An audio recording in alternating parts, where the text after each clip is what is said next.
Buenas tardes, bienvenidos a esta actividad, una actividad más de este coloquio internacional. Estamos absolutamente encantados con el desarrollo del mismo. Yo creo que está siendo muy enriquecedor para todos los participantes y también para las personas que han acudido a algunas de sus actividades. Hoy mi función va a ser simplemente la de presentar al presentador, porque voy a ceder el honor a Isaac Kerub de que presente a nuestro invitado de honor, que es Yehuda Bauer. Simplemente, para los que no le conocen, pero veo en esta sala muchos rostros amigos, o sea, creo que ya le conocen, pero Isaac Kerub Caro es el presidente de la Federación de Comunidades Judías de España. Quiere decir que es el interlocutor del Estado a efectos de lo que son la organización de las comunidades judías españolas y su relación con el Estado español. Aparte de eso, en todas las actividades también es el presidente de Yad Vashem en España. Y para mí es, aparte de un entrañable amigo, una persona con la que tengo una relación profesional y personal pues entrañable, ¿no? Con lo cual para mí es un verdadero placer, como ya ha ocurrido en otras muchas ocasiones, que nos acompañe y que esté hoy aquí. Y también es un verdadero placer cederle el honor de que presente a nuestro ponente de hoy. Con lo cual, Isaac, cuando quieras. Muchas gracias, Miguel. Buenas tardes a todos. En mi calidad de presidente de la Federación y de Comunidades Judías de España y de presidente de Yad Vashem en España, Miguel de Lucas ha tenido a bien invitarme a participar en este seminario tan interesante y como director del Centro Sefarad-Israel me ha pedido que presente esta tarde al profesor Bauer. En tiempos de asedio y de guerra, el que no está con uno está contra ti. Durante la Segunda Guerra Mundial, la neutralidad de algunos países ha sido y sigue siendo un tema polémico y controvertido. En cuanto a las posibilidades de un rescate por parte de los países aliados de los judíos durante la noche más larga de la humanidad, este es un tema aún sujeto a debate. Antes de la guerra, los judíos intentaron por todos los medios quedarse en sus respectivos países y los alemanes presionaron todo lo posible para conseguir que aquellos se fueran. Pero ya en 1941, en vísperas de la adopción de la solución final de la cuestión judía en Europa, todos los judíos en la Europa dominada por los alemanes querían salir, pero entonces la maquinaria de destrucción y muerte alemana los mantenía cautivos. Precisamente para hablar de todo ello tenemos el honor de tener entre nosotros al profesor Yehuda Bauer.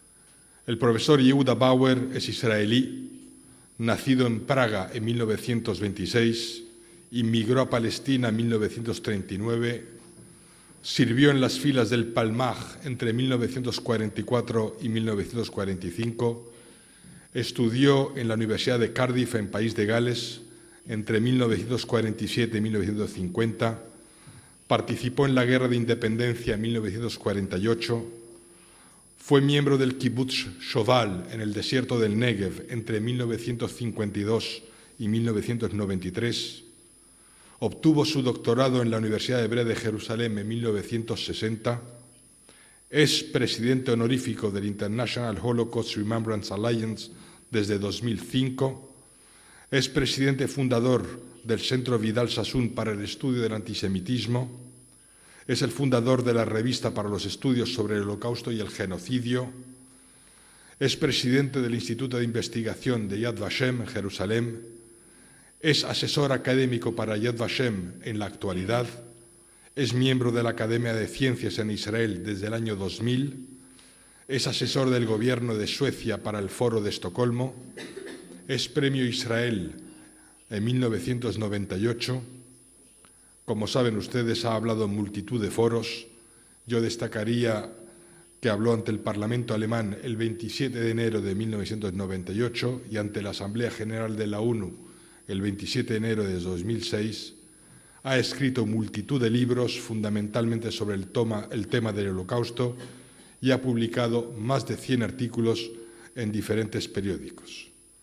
Esta noche disertará acerca de si el rescate fue una posibilidad realista durante el Holocausto, was rescue realistic possibility during the Holocaust.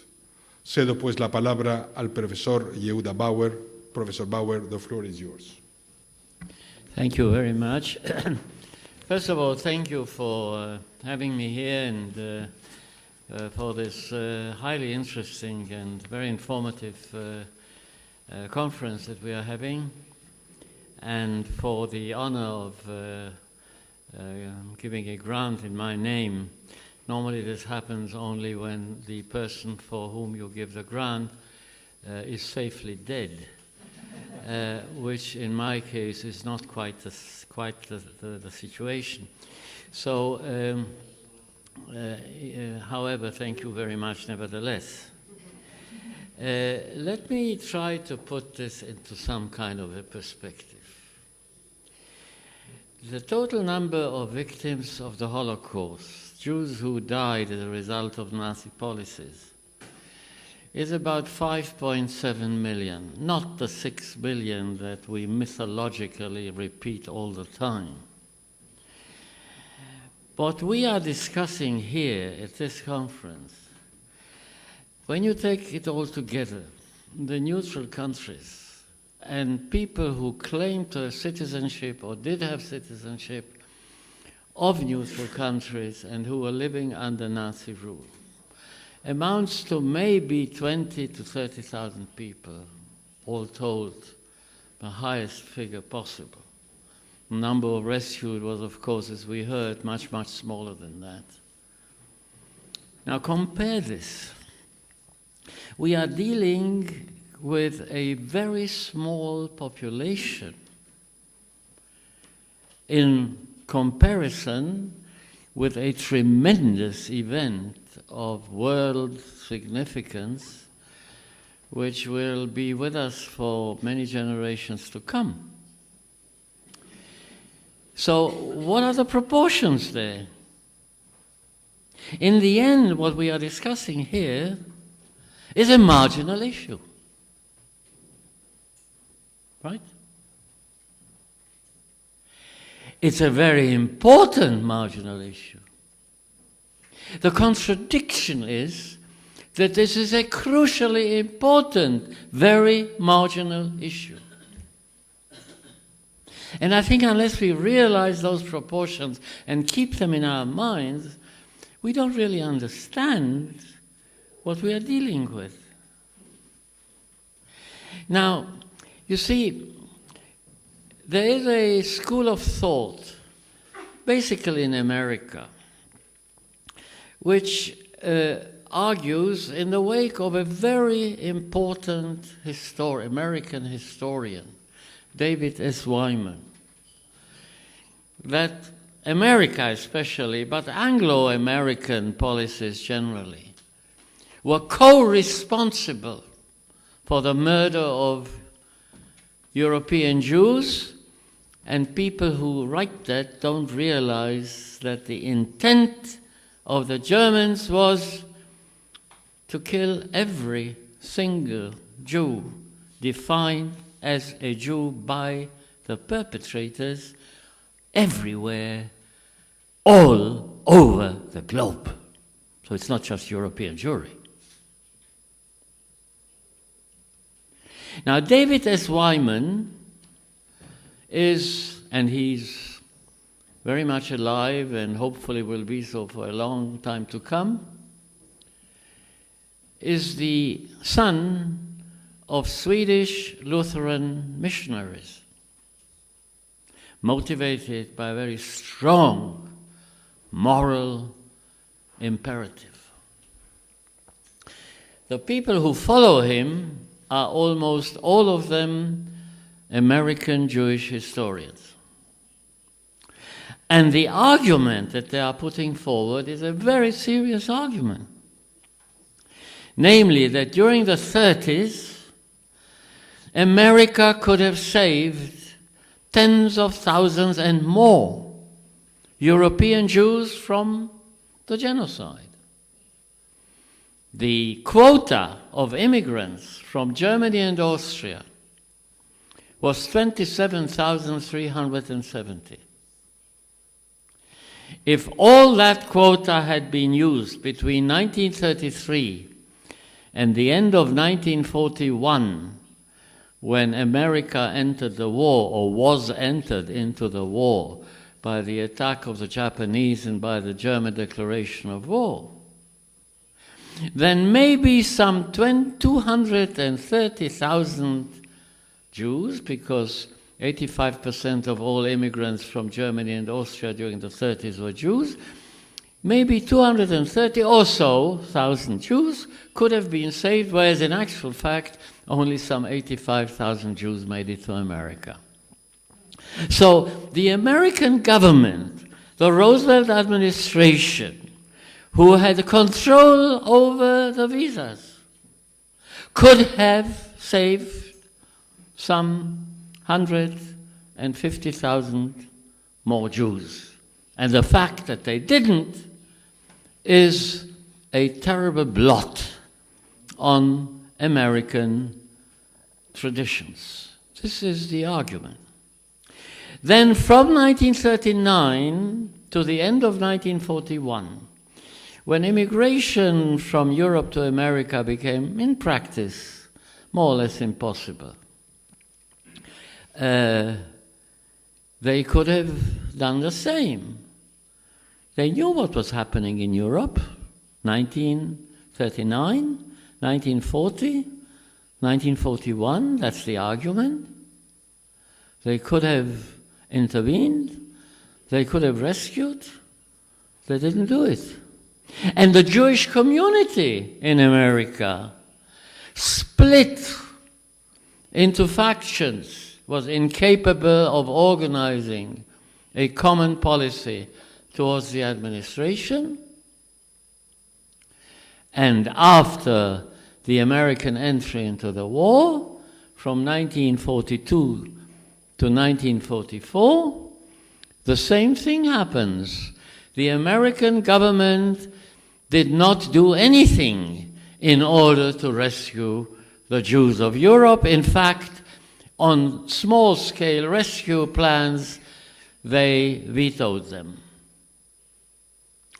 The Jewish organizations in America quarreled with each other, and it was left to a small group of extreme right-wing Zionists, centered around five emissaries of the right-wing underground, Jewish underground in Palestine, known in English as the Irgun, or in Hebrew as Etzel, who were sent to America to get funds and make propaganda, but left that, and then in 1942 and 1943 tried to recruit the American public to pressure the American administration to rescue the Jews of Europe.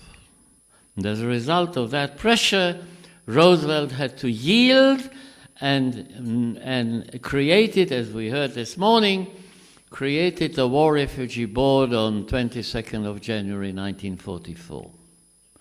And that was a tremendous success, so it is argued. Some 400,000 Jews were saved by the War Refugee Board between January 44 and the end of the war. That's the argument. Let me try to examine that. In the 1930s, oh yes, and the argument moreover is that Roosevelt, the person, the individual, was not only no friend of the Jews, but in fact he had anti-Semitic tendencies. And only quite recently they published material trying to prove that. And of course, if the president was sort of half anti-Semitic, then this is part of the explanation why the American government didn't do a thing in order to rescue the Jews of Europe. Now, in the 1930s, Roosevelt was elected in order to solve the question of the mass unemployment and the Great Depression in America, with 17 million unemployed, with a real danger of an overturning the democratic character of the United States of America. And his primary task was to do that with a very complicated coalition of ethnic groups, Irish, Italian, Jewish, black, with the liberal middle class concentrated largely in the Northeast, in Illinois, in Pennsylvania and California, and with the aid, the essential aid, of reactionary, racist, anti-Semitic Democrats in the South and the Southwest of America. Without them, it couldn't be done. Now, that very complicated coalition was led by Roosevelt during the 30s in order to save America. Now, the Jews were part of that coalition, so he had to do something for them. His own attitude, I think I can prove it, was of a liberal American aristocrat. Did he like Jews? He had Jewish, not friends. Roosevelt didn't have any friends at all. He had colleagues and collaborators and people who were invited to his home, and quite a number of them were Jewish. His speechwriter was Samuel Rosenman. One of his major economic advisors was Bernard Baruch. He was a great friend of Jewish lawyers, Brandeis, Frankfurter, and so on. And, of course, his Secretary of Treasury, Henry Morgenthau Jr. Now, they came in and out of his home. Does that mean that he loved Jews? No. He didn't love anyone in particular. What was his attitude to Jews in the aggregate? You know, there's that famous apocryphal story of the British clerk or official in the Foreign Office who is supposed to have been asked by a superior to define anti-Semitism. And he said, anti-Semitism is to dislike the Jews more than is normal. And Roosevelt was a normal person. He didn't like them, he didn't hate them. They were part of the reality of a multi-social, multiracial America, which he wanted to keep democratic. In both sense, democratic. Democratic as a system and democratic as a political party. He did something for the Jews. Now you see, this business with the quota, the 27,370, okay? Wyman, who is the father of this argument, actually in the first chapter of one of the two great books that he wrote, recognizes the fact that America in the 30s was isolationist, restrictionist, anti-immigrationist, and anti-Semitic. You can read it there. It's there. He wrote two books, Wyman. Wonderful books, really wonderfully researched. Paper Walls, dealing with the 30s in 1968. The Abandonment of the Jews in 1984. And they are the foundation of the argument that I presented to you. What does abandonment of the Jews mean? If you have a child or a spouse that you loved or you cared for or you were responsible for, you can abandon that person. It's very bad. You can't abandon somebody that you never protected.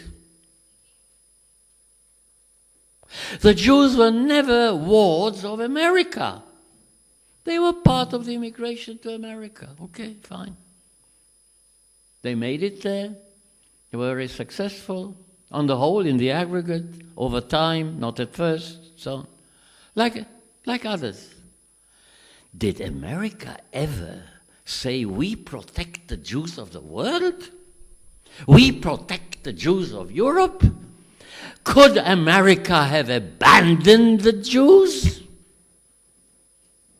It never protected. They were never protected by America. America couldn't. When Wyman uses that term, unconsciously, I think, he's a very brilliant man. That's the Lutheran heritage. You know, morality. You are responsible. Now, okay, you are responsible. The Jews in Europe were not American citizens. America had no legal responsibility for them. You could argue that America had a moral responsibility for endangered people. Okay, that's quite true. Then what about the Chinese murdered in Nanjing in 1937 by the Japanese? Didn't America have a responsibility to the Chinese? Only to the Jews? Because the assumption, you see, of that school of thought is that America knew there was going to be a Holocaust. They were going to rescue or not rescue Jews from what? From genocide. But nobody knew that a genocide would happen. Nobody. Not Weizmann, not Jabotinsky, not Ben-Gurion, none of the Jews, certainly none of the non-Jews, none of the Germans. Until Hitler's speech at the Reichstag on January 30, 1939, no German leader ever threatened the Jews with a genocide. And when Hitler made his speech, he was, of course, cheered by the Nazis, in the Reichstag. But there was no planning behind it. My friends, the Holocaust was not a planned genocide. It was something that developed in stages on the basis of an ideology. The ideology was never explicit about genocide. It was a logical conclusion that if all other means failed, then that would be the solution. So it wasn't planned. On the 25th of May, 1940, Heinrich Himmler submitted a memorandum to the Führer. 25th of May. Remember when that is? That's 15 days after the German invasion of Holland, Belgium, Luxembourg, and France, right? Hitler is on the Western Front in a bunker. Now, he's got other business to see to. But he reads that memorandum by Himmler on how to treat the peoples in German-occupied Poland, in that part of Poland that was occupied by Germany. The Poles, the Ukrainians, the small ethnic groups there, the Mazurs, the Kashups, the Hutsus, and so on and so forth, the Jews, the Lithuanians.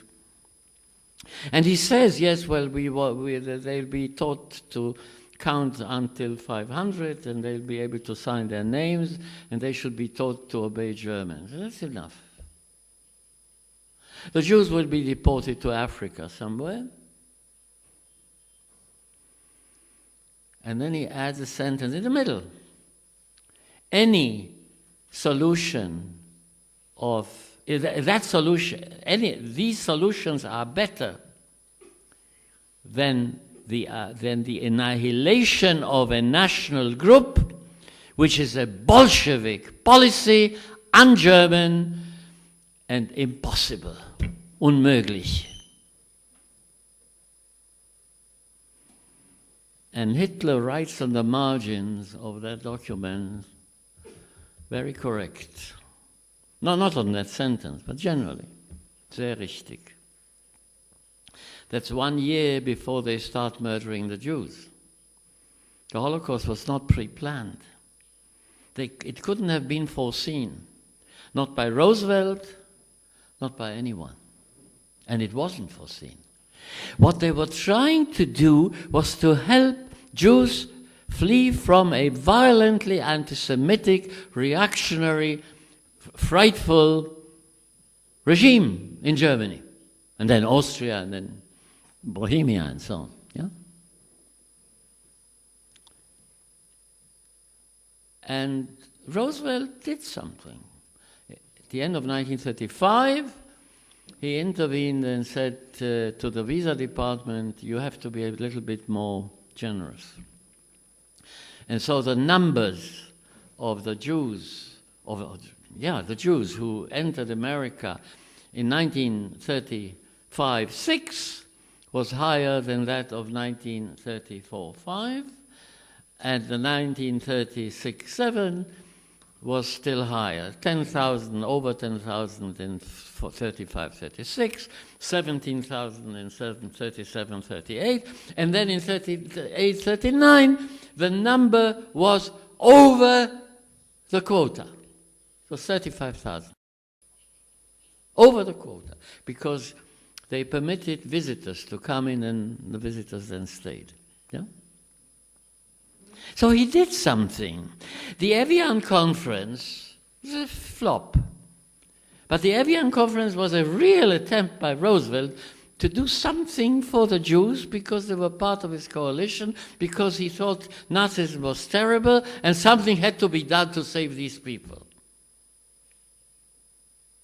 And then he invented these fantastic, impossible plans to settle the Jews in Alaska and in Mindanao in the Philippines and in British Guiana in the northern part of South America and so on. Silly ideas. And he believed in that. He thought, you have to solve this in a big way. You can't do it in a small way. And we are talking about 500,000 Jews in Germany. We are talking about 200,000 Jews in Austria. We're talking about 135,000 Jews in Czechoslovakia, all of Czechoslovakia. Small numbers compared with Poland, compared with Jews in the Soviet Union, which nobody thought of at that moment. And then Wyman and his pupils come along and say, they should have rescued them. Come on. Now, the period of 1939 to 1941, a very important period when the Germans were going to win the war, right?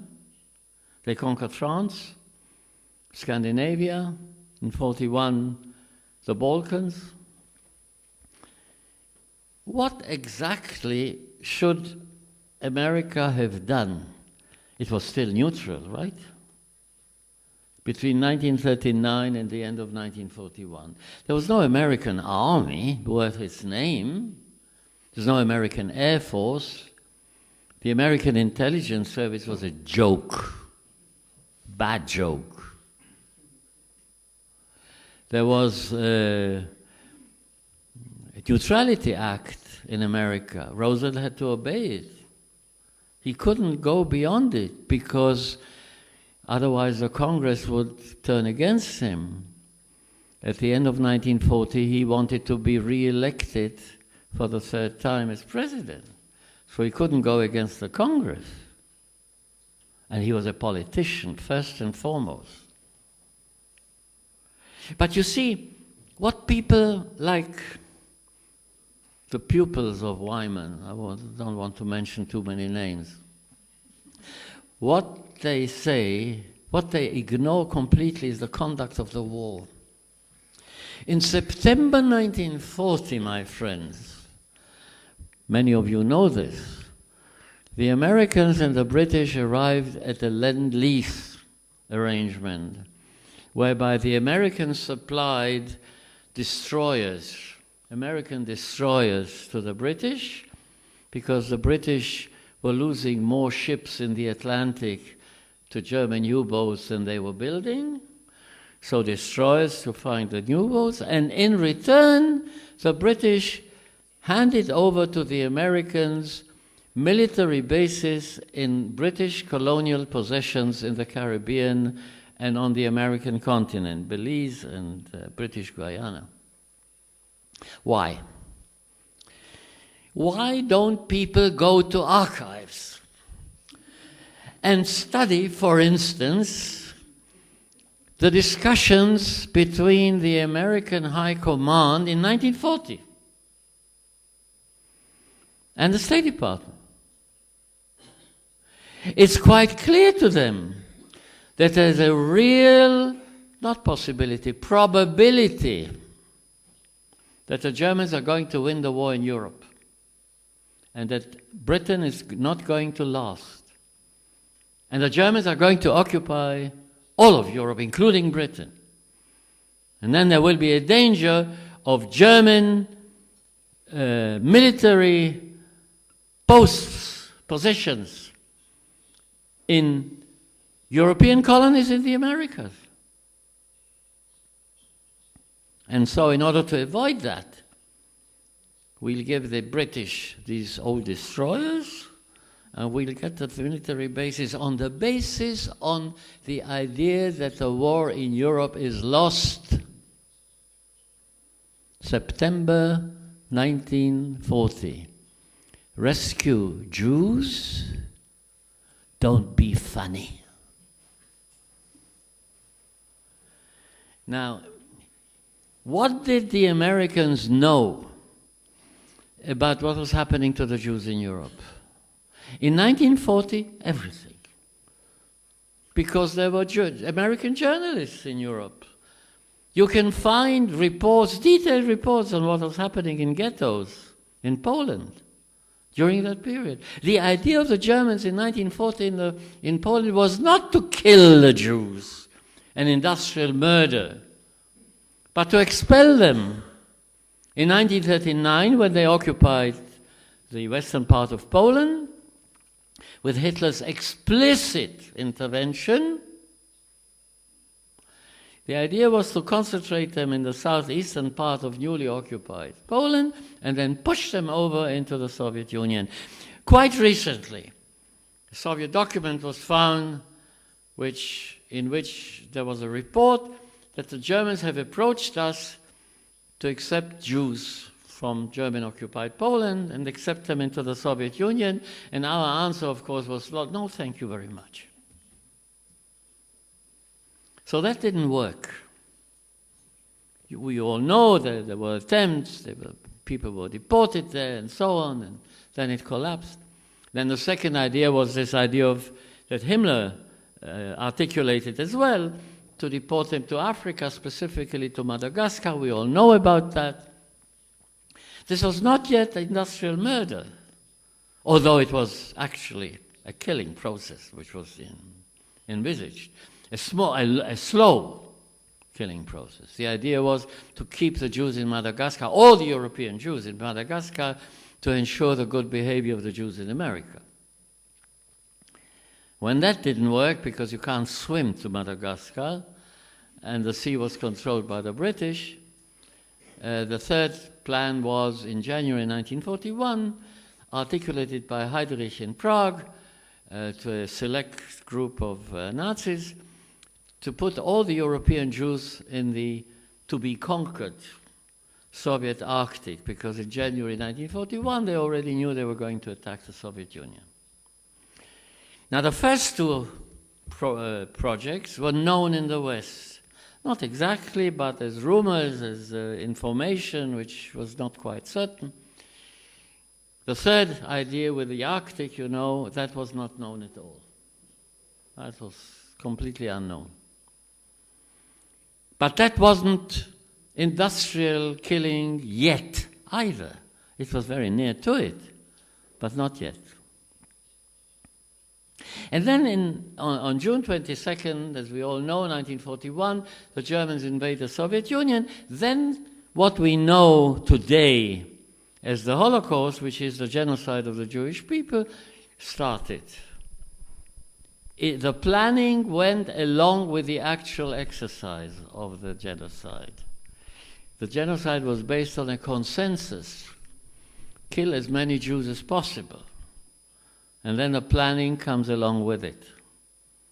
And by the fall of 1941, they were already beginning to plan the extension of the Holocaust in Poland. At first, local, Chelmno, September 41, the first planning, and then on the 8th of December 1941, the beginning of the operations in the gassing of Jews in Chelmno. That was a regional annihilation program.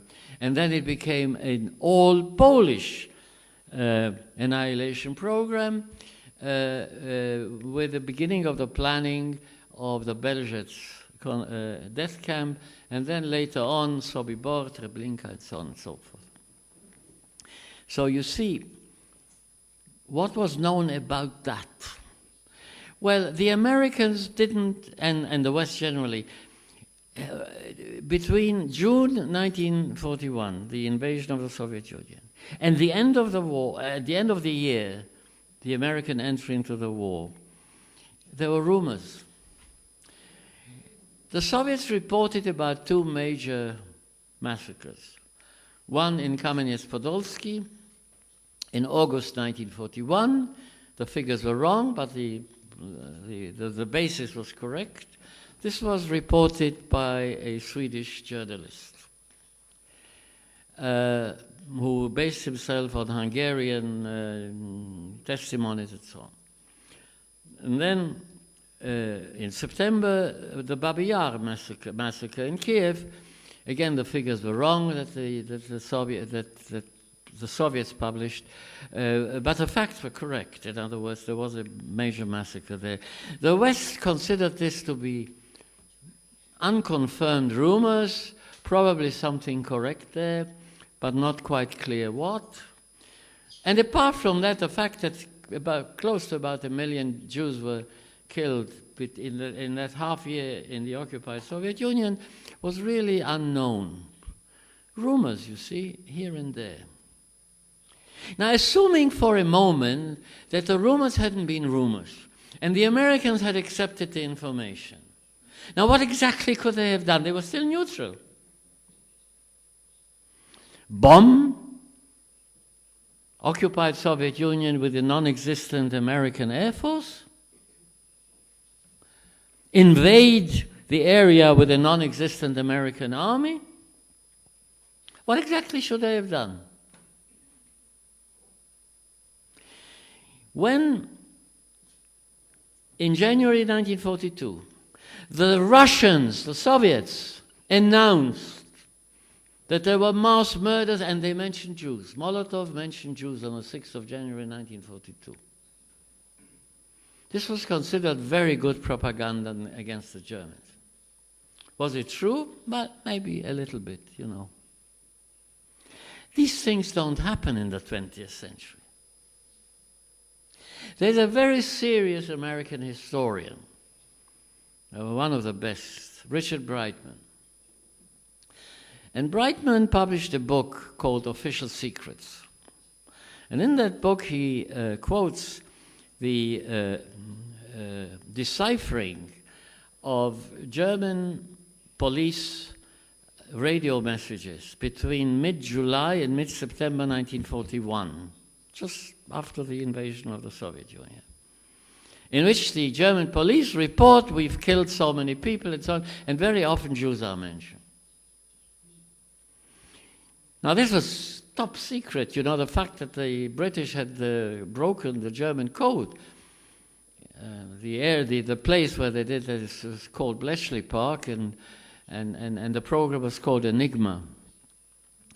And they supplied that information in small bits only to the Admiralty when it concerned naval issues, only to the army when it concerned questions of German disposition of armed forces, and the only person who was not actually a high military commander who got this was Winston Churchill. And Winston Churchill got this information about the German police in the Soviet Union. And there was a British lieutenant in Bletchley Park who analyzed this and said, it's quite clear that the Germans are killing the Jews everywhere they possibly can. And Churchill underlined that in his typical red pencil you see on the... And he used that information without mentioning the Jews in a BBC broadcast on the 24th of August 1941. And of course, the British intelligence, the MI6, were absolutely aghast. The Germans are going to hear that broadcast. They're going to realize that their code was broken. But the Germans didn't catch on. But from that moment, from the 24th of August, Bletchley Park no longer sent any decrypts of German codes to Winston Churchill because he was unreliable. So did the West know what was happening? No. When did they know? When the Bund, the Polish, Jewish, anti-Zionist and anti-religious political underground, which represented a plurality of Polish Jews, the Polish Jews in their vast majority no longer were Orthodox. They voted 38% Bund, 35% Zionist, 23% Orthodox in 1938-39. So there goes your nostalgia. And when the Bund, the underground Bund, managed through Sweden to get a report out in May 1942, that report said that 700,000 Jews, Polish Jews, they didn't know about anyone else, had been murdered in Poland by the Germans by the time, May 1942. This was published. It was published on the 5th of June. It was broadcast on the 5th of June. On the 25th of June, it was published in British newspapers. Afterwards, in the back pages of American newspapers as well. There was no silence. The world was silent, Elie Wiesel says. Pure nonsense.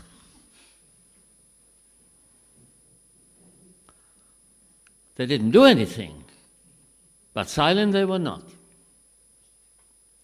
And then in August 1942, the famous regional telegram cable came from Geneva, which is based on the information by a German anti-Nazi, an industrialist by the name of Eduard Schulte, that said in the fall, 3.5 million Jews are going to be killed at one blow with the aid of prussic acid. Prussic acid, of course, is the major component of what we know as Cyclone B, which was the gas used in Auschwitz. In the future, this is after 42 in September, in August. This is after about 3 million Jews had already been killed, you know? This is when the Jews arrived. And the Americans, of course, didn't believe it, and rightly so. Because the cable said, the last sentence said, in the cable said, we are not sure that the information that we are transmitting is correct. So what do you expect? A government to do? A Jewish community to do? Maybe it's not correct. Maybe it's panic. So the Americans took their time until they found out from important personality in the International Red Cross in Switzerland, Jakob Burckhardt, in early November 1942, that indeed this was correct. And then the central figure of American jurist, Stephen S. Wise, Rabbi Stephen S. Wise, went to the press, to the American press, with that information, and said, this is now approved by the State Department. It was published in the New York Times on page 7, no? Along with some other information about Jews in Lithuania and so on. Nobody believed it. And had they believed it, what could they have done? Please tell me. Bomb? The American Air Force started bombing Germany in February 1943. Why don't they check archives? Why don't they find out what the military operations were? Yeah? So, bomb where? Bomb concentration camps? Kill all the inmates there? Did they know about Auschwitz? Auschwitz was a terrible concentration camp. Rumors had it that there was gassing there. There's a famous and tremendously important memoir by the last political head of the Polish underground in Poland, Stefan Kowalski. Now, maybe pupils of Wyman and so on don't know Polish. They should learn it, at least enough to read it, or else get a PhD student to translate it for them. Stefan Kowalski writes that in 1942, when the Jews of Warsaw were being deported to Treblinka, he reported it to London, including the fact that the Jews in Treblinka were murdered by gas. And nothing happens. And he didn't understand that. There was no reaction by the Polish government or by the British government, to which, of course, finally this information was intended. A year later, in 1943, they dropped a Polish parachutist from London in Poland. And Kowalski asked him, this is in the memoir, why on earth didn't you do something with my information? And the man said, look, nobody believed it. They said you were a bit too extreme in your anti-German sentiments. This doesn't happen in the 20th century. Okay? The Post did give information to the British. Exactly what information, I don't know. I tried to find out for years. But German bombs destroyed the archive of the British representation and the Polish government in exile in London. So it's very difficult. There is a book, you won't believe this. It was published in Oświęcim, in the Auschwitz Museum in 1968 under the communists, which talks about the concentration camp in Auschwitz, the reports to London by the AK, by the right-wing underground. The communists were against it, but nevertheless, they published that book. Nobody has yet gone to examine the sources of that book. But yes, that book says that we reported to London, and nobody believed. Even after the Allies declared on the 17th of December 1942 that the Jews of Europe were being murdered by the Germans, and the Germans will be held responsible for it. The perpetrators will be. After that, the British intelligence, I can show this, said internally, very good propaganda, can't possibly be true. They did so even after the end of the war.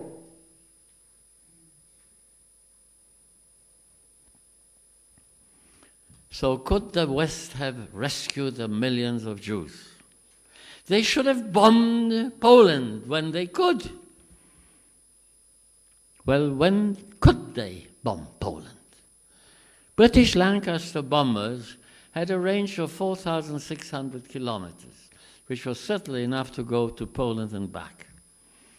But they didn't have fighter escorts. They had only Spitfires and Mosquitoes and that sort of stuff. Had a range of 500 kilometers and couldn't go beyond Berlin. You know, the British and the Americans did not bomb East Germany because they couldn't reach there, because they didn't have fighter escort. Their bombers would have been shot out of the sky like flying ducks. So in November 43, a new fighter came into service, Anglo-American fighter, with a Rolls-Royce British engine and American equipment and structure. The P-51 Mustang, and that had a huge range. And from then on, they could reach Poland.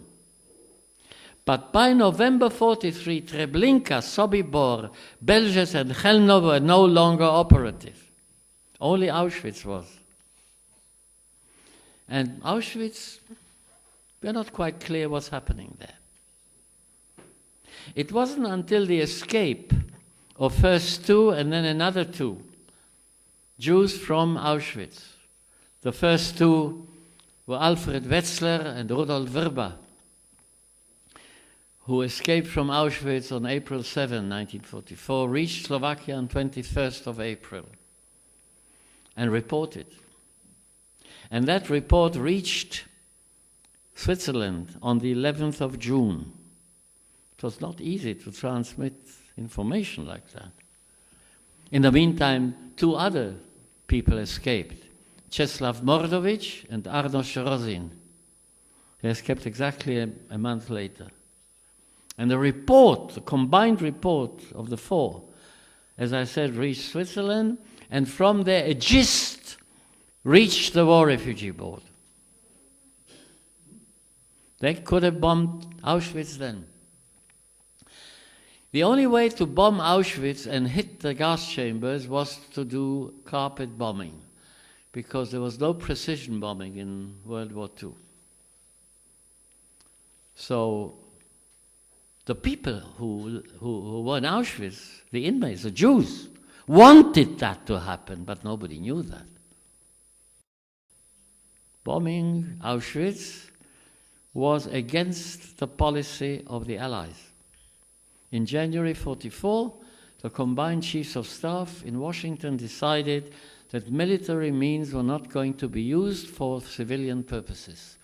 Auschwitz was not a military target. Auschwitz III was a military target. Monowitz, the Buna factory, that was bombed. Very unsuccessfully, but that was bombed. Auschwitz was a civilian thing. The decision in January 44 not to use military force was not connected to Jews to Auschwitz, it was connected to the French resistance, who wanted Allies to bomb French prisons so that the resistors could escape. And the Allies said, no, we need our bombers only for military targets. Could they have bombed Auschwitz? Of course they could have bombed Auschwitz. After June 44.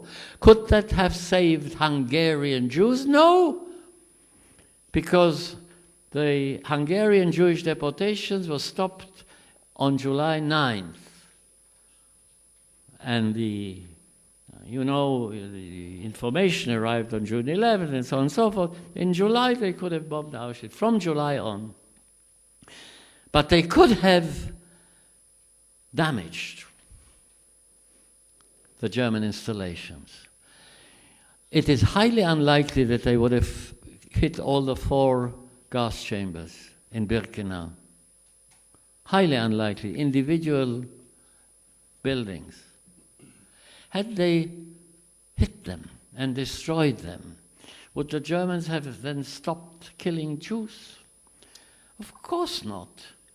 When the Germans stopped gas chambers at the end of October 1944, after that, some close to 400,000 Jews were murdered between that time and the end of the war, in death marches and all kinds of situations. The Germans didn't need gas chambers. It was more convenient than other forms of killing, yeah. But they weren't dependent on that. And killing Jews was more important than many other things for the German war machine. For the German, not a war machine, for the German machine. The Jews of Europe, the millions, were doomed the moment Hitler declared war. But thousands could have been saved. Thousands. Many thousands. And the Anglo-Americans refused even the most minimal help, the most minimal intervention with the neutrals, for instance. These were demands presented by Jewish organizations. Why don't you promise the neutrals to keep any refugees alive that reach the borders of the neutral countries? This is micro-history. This is the margin. But what a margin. The Jewish tradition says that to save one person is to save a whole world. These were thousands of worlds that could have been saved. Only small numbers of Jews could have reached Palestine after 1941. It is nonsense to say that the British prevented hundreds of thousands of Jews from entering Palestine. Pure nonsense. But yes, thousands could have come with great difficulty because the Germans didn't permit them to go. And the Turks didn't want to get them to allow them to go through. And there was a war in the Aegean that was sinking ships. So you see, they could have saved the few that could have, a few thousands. I don't know how many. Thousands, tens of thousands could have been saved. They weren't. Until the very end of the war, I would argue to a certain extent until today, the Allies did not realize what war they were fighting. They were fighting a traditional war against a terrible imperialist regime threatening a democratic world. They did not realize that they were fighting a genocidal ideological power of tremendous strength that was threatening the very basis of humanity. It's not the only ideological power like that. There are parallels. Fortunately for you, I have to stop because I could carry on for hours and tell you what I think about the rest of it. But let me finish with a micro history, which deals with Spain. Now, this is not, my research. This is Chaim Abner's research, other people's research.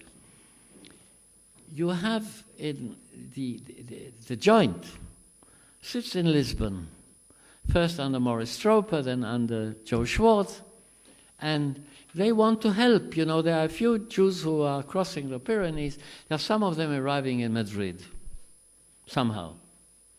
And the Joint wants to give them money, but the Joint cannot operate in Spain, as we all know, because it's a Jewish organization, and the friends of the Joint The Quakers are a Protestant organization, so they also cannot work in Spain. So what do you do? So they found a doorman, you know, in a hotel in Madrid. His name was Moshe Eisen. And Moshe Eisen received dollars from the joint, and he distributed to Jewish refugees in Madrid. That's how the joint, the great joint, operated to save thousands of Moshe Eisen. And when that sort of ended, there was this wonderful woman, the wife of the military attaché to the American embassy in Madrid, Dorsey Stevens, and she got the dollars from the joint, and she volunteered to distribute the money to these refugees. And in the meantime, in Barcelona, because of course the Jews who crossed the Pyrenees were put into Miranda el Ebro and so on, and the holding camp, a very unpleasant one, and there was some in Barcelona and so on and so forth. So how do you help them? There was this very shady character, an Austrian, who was maybe a Jew and maybe a non-Jew and maybe half a Jew, who knows. His name was Fred Max Oberländer. And Mr. Oberländer was a very shady character. And he got the dollars and distributed it, and the joint was trying to find somebody else. And so Samuel Sequeira, whom I mentioned today, who was, of course, the secretary of the Jewish Refugee Organization in Lisbon, with the agreement of his boss, de Sagui, Augusto de Sagui, went with a Red Cross document to Barcelona, not with a joint document because that was Jewish, went to Barcelona to distribute some money. You see, this is microhistory. This is very important microhistory. This is what you've been doing today and yesterday. It's very important because it shows what maybe could have been done on a much larger scale but wasn't, because of all kinds of things that you all know about. What is my conclusion? Well, first of all, I have no conclusion. But secondly, I think that the Jews of Europe could not have been saved by the Anglo-Americans. But those who could have been saved by the Anglo-Americans were not saved. When the Bermuda Conference convened on the 19th of April 1943 in order to deal with refugees, because there was the demand, especially in Britain, that something should be done for the Jews. And they decided ahead of time that they're not going to do anything, ahead of time. On that same day that the Warsaw Ghetto Rebellion broke out, 19th of April 1943, when the conference in Bermuda met, the British delegate, Richard Law, who later became a Lord in the British House of Lords, who was the Undersecretary for Anthony Eden in the Parliament, who was the chief delegate of Britain to Bermuda, sends a cable to his boss, to Anthony Eden, which says, and I quote, "Sorry to bother you about Jews. I know what a bore it is." Thank you.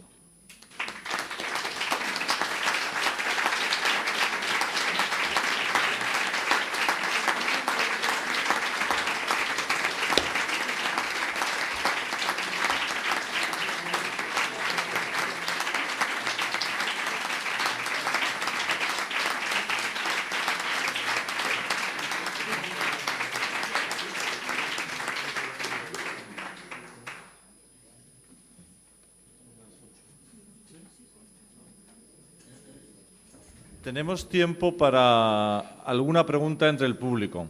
Si alguno de los presentes desea... ¿O no? ¿No? Up to Jessica. ¿Pardon? No tenemos tiempo para una pregunta del público.